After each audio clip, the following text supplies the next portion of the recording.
amigos, estamos en la tertulia de este lunes, 19 de junio del año 2023, abriendo ahora la mesa de análisis internacional.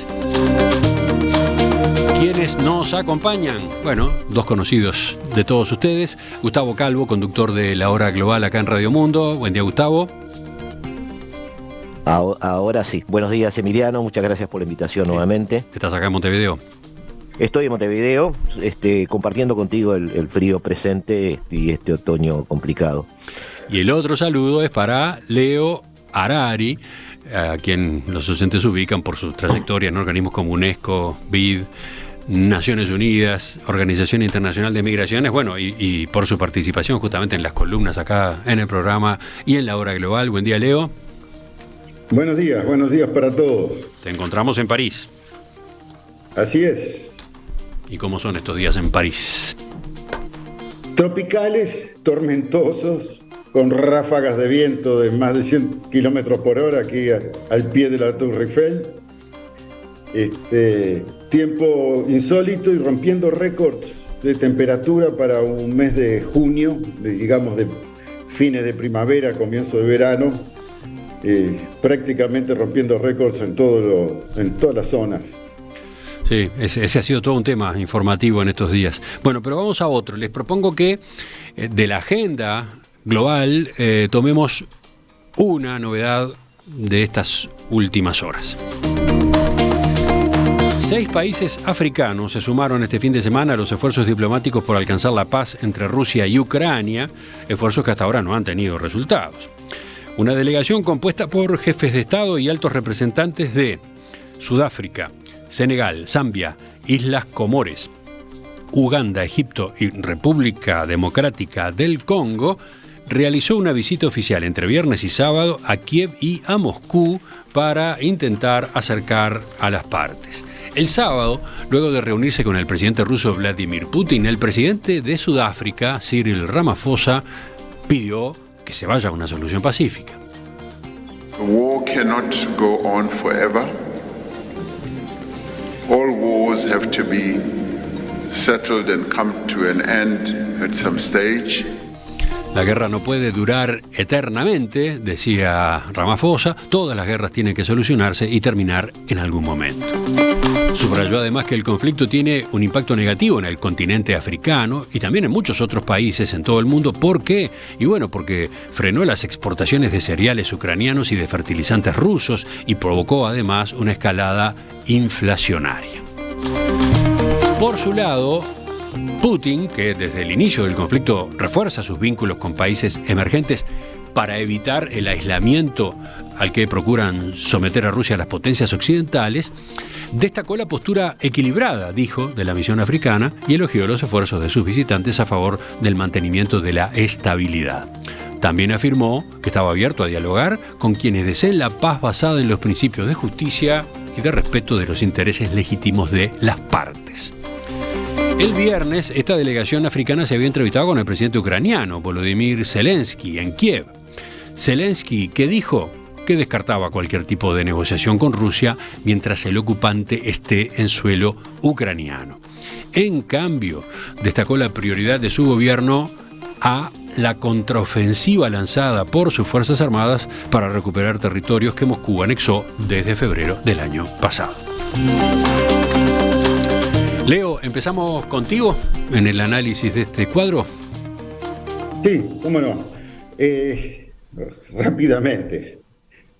Primero de todo, me alegro de que hablemos un poco de África, aunque sea a ocasión de una guerra en Europa. Pero tenemos descuidado un pequeño continente de 30 millones de kilómetros cuadrados, de 1.350 millones de habitantes, es decir, más grande que nosotros, 4 veces más populoso que nosotros, que representan 54 estados reconocidos por la comunidad internacional y que ahora salen juntos, lo que ya es una señal importante para que empecemos a mirarlos. La idea principal es que una de las grandes víctimas de esta guerra en territorio europeo es la población africana. 1 de cada 4 africanos pasan hambre y los otros pagan caro sus cereales por la modificación de la forma de producción a la salida del colonialismo. Había empezado antes, digamos, pero terminó de desmoronizarse cuando se empezó a producir todo para los grandes mercados centrales y se descuidó la producción necesaria a nivel local. El famoso embargo está golpeando muy fuerte el precio de los cereales, el precio de los fertilizantes, el precio de la energía, todo lo cual tiene como grandes proveedores a Rusia y Ucrania principalmente. Entonces, creo que recordarán que el año pasado el secretario general de Naciones Unidas y Erdogan, presidente de Turquía, tomaron una iniciativa que resultó exitosa para desbloquear la salida de granos por el Mar Negro, no los puertos ucranianos, donde se carga los cereales que se producen sobre todo en el sur de Ucrania, las tierras negras, de las tierras más fértiles del mundo. Y eso resultó moderadamente bien, entre otras cosas porque ¿qué pasaba? Salieron millones de toneladas, pero el bloqueo financiero a Rusia hace que no le pudieran pagar, de manera que la mayor parte de esos granos terminaron en el mercado internacional, no necesariamente en el mercado africano, donde solo un pequeño porcentaje llegó. Otra parte de los granos salía a través de la frontera de Polonia, liberado de todo tipo de aranceles, y eso hizo que hiciera un efecto de dumping sobre el precio de los cereales. Los cereales venían sin ningún impuesto, entraban en el mercado europeo y competían con los productos polacos y húngaros que tienen más o menos las mismas características, lo que provocó un bloqueo desde Polonia. El mismo país que tiene las fronteras abiertas para que pasen municiones, bazucas, tanques y armamento hacia Ucrania, cerró sus fronteras para que pasen cereales de Ucrania hacia Europa, porque les afectaba el mercado de cereales. Tanto es así que la Unión Europea tomó una resolución y hay 4 países que no permiten el pasaje de granos. Entonces, es una especie de trampa gigantesca en la cual uno de las víctimas más grandes son los grandes países consumidores de cereal importado, entre los cuales están ni más ni menos que Egipto o Sudán o buena parte de los países de África oriental y occidental. Entonces, este es un elemento. El segundo elemento a notar, me parece, en un análisis de estos, es que África está más adelantada que nosotros en cuanto a poder trabajar unidos. Hay un esfuerzo grande de la Unión Africana, hay apertura de circulación de mercancías en prácticamente todo el continente, no hay necesidad de visas para los africanos en casi todo el continente, y cuando hay cosas tan importantes como esta, son capaces de tomar una iniciativa y de salir 5 jefes de Estado, un primer ministro, a negociar. Yo lamento una cosa que lamento de todo esto, es que hay pocas noticias con respecto a la importancia de la movida, y a veces hay noticias que solo pasan una vez y después desaparecen. Por ejemplo, una cosa que fue importante es que Ramaphosa, presidente de África del Sur, salió con 2 aviones. Uno que estaba su propia comitiva con asesores, seguridad y algunos periodistas, y otro avión que llevaba 100 pasajeros, en mayoría gente de apoyo a la seguridad del presidente y periodistas. A ese avión lo detuvieron en Polonia. Tenía que bajar por razones técnicas, recargar combustible o algo así. No lo dejaron salir. Y lo mandaron de vuelta para África del Sur. Es decir, que hay todavía resistencias y presiones y juegos que parecen contradictorios en una mirada simplista de la guerra, en que o estás con Rusia, o estás contra Rusia, estás con Ucrania, o contra Ucrania.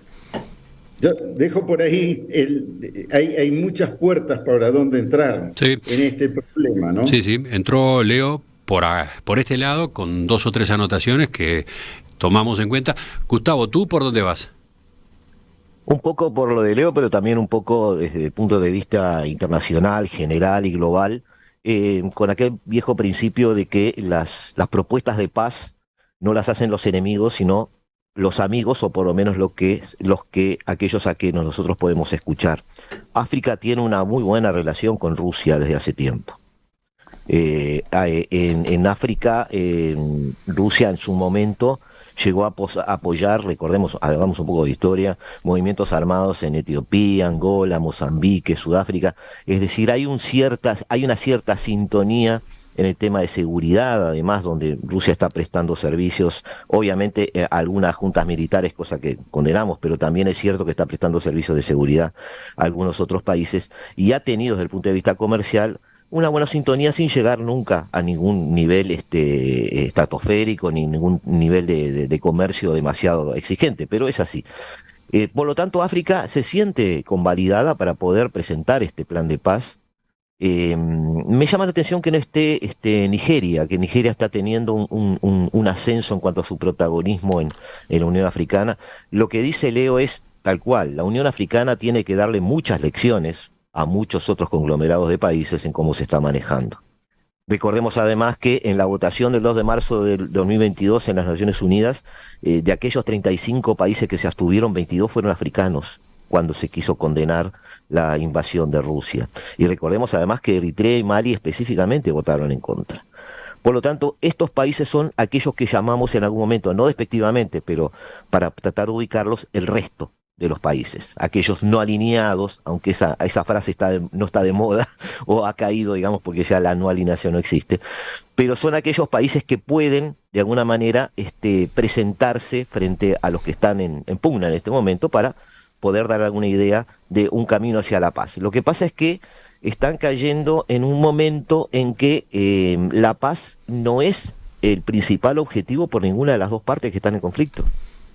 Desde el punto de vista de Ucrania, Ucrania se siente convalidada en la medida de que sigue recibiendo armas para en un mediano plazo aspirar a tener una contraofensiva relevante y poder recuperar territorio. Bueno, de hecho, aparentemente esa contraofensiva está en curso.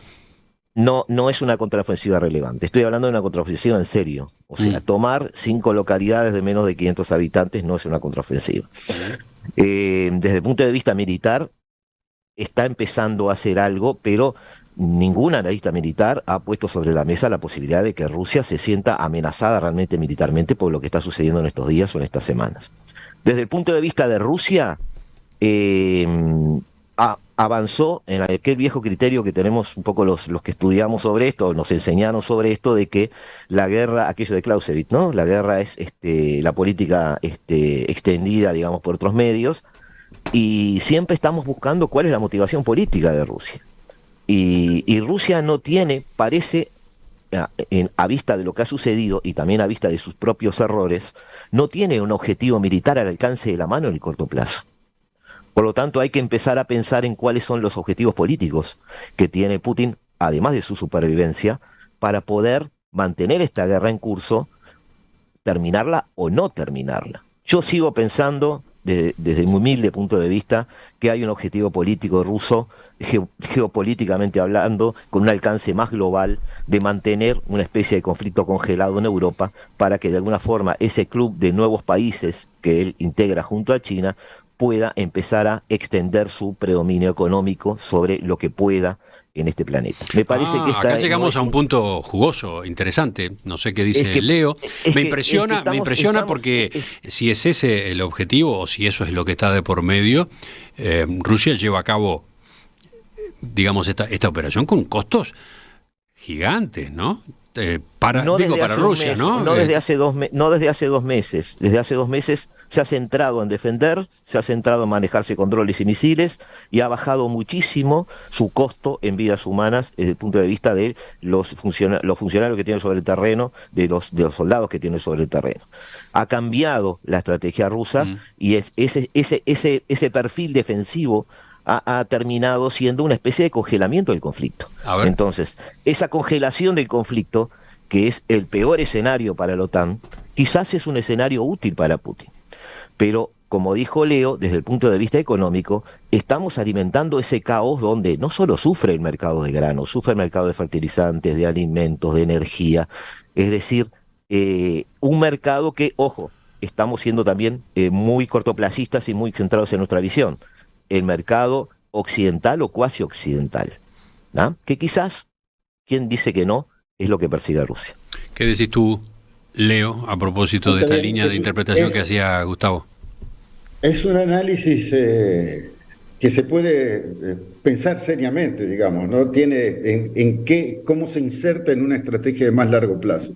Yo mirando los mapas, lo que me resulta más notable es que Rusia no solo dio marcha atrás hacia los territorios que le eran más favorables por la gran cantidad de población rusófona y porque hicieron también una especie de plebiscitos y tienen un simulacro de legalidad, pero que si no se ha ido deslizando en dirección a Odessa, el último puerto principal del Mar Negro. Es decir, está encerrando Ucrania, haciéndola sin salida al mar. Leo, la historia de los rusos, los puertos de aguas tibias. Bueno, justamente.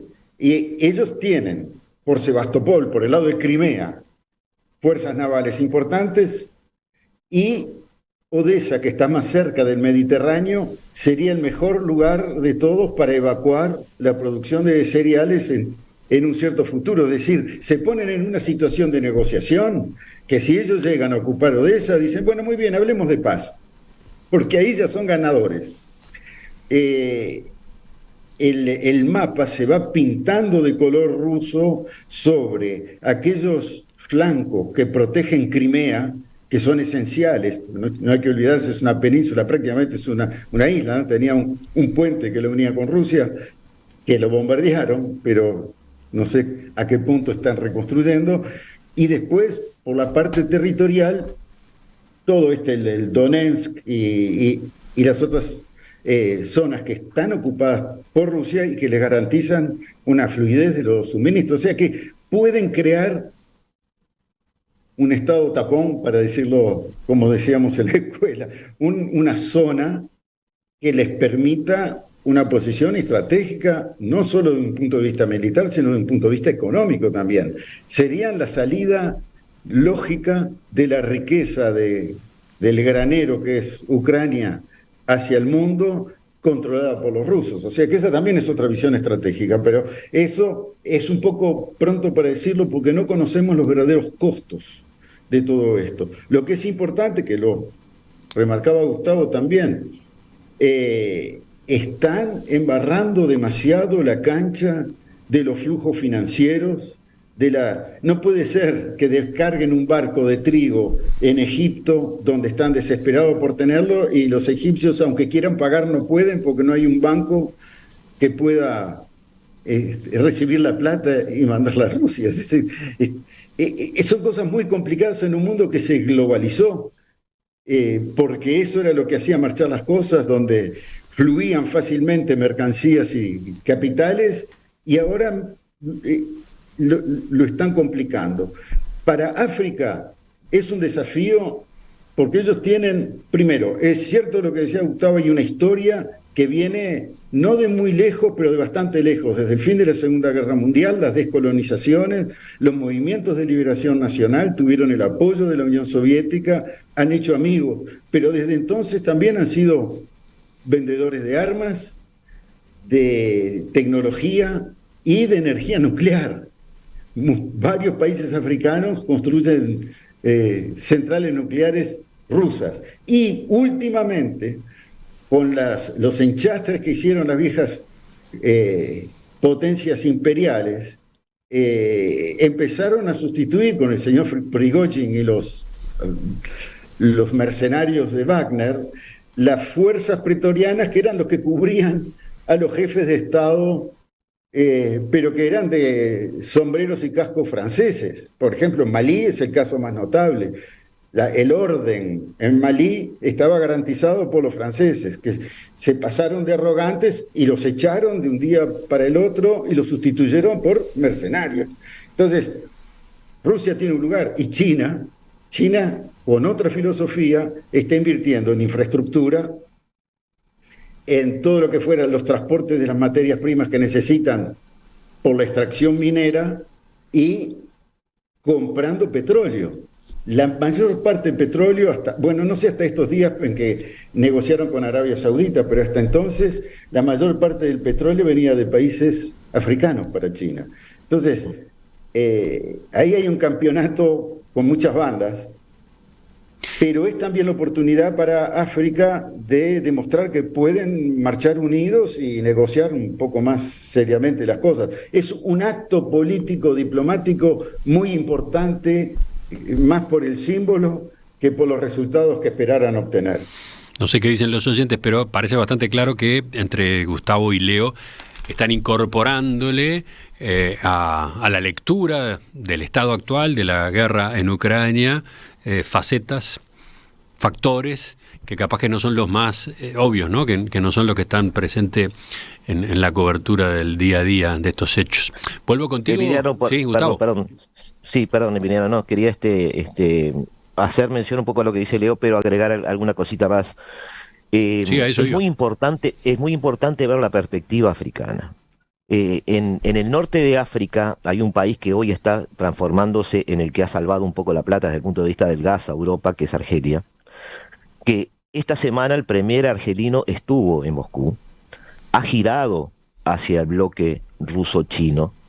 Es decir, hay que empezar a preguntarse, viendo más lejos, sin ser dramático, porque estas cosas no son dramáticas, nadie se juega a un solo lugar, ni se gana enemigos por gusto, pero hay que empezar a pensar si a largo plazo esa presencia china que mencionaba Leo, desde el punto de vista de infraestructura, esa no presencia excesiva rusa, pero sí cierta sintonía con países africanos, no implica para Europa empezar también a mirar con mucho cuidado todo esto, porque a esa pinza que decía Leo que podría empezar a darse sobre Ucrania, puede superponerse a mediano plazo una pinza sobre la propia Europa. Es decir, Europa ya tiene problemas en el norte, va a tener problemas con Rusia en el Báltico, tiene problemas en Ucrania, y quizás cuando gire hacia África, como le pasó a Macron en una reciente gira que fue bastante lamentable, pueda encontrarse con que no tiene demasiados amigos en el sur tampoco.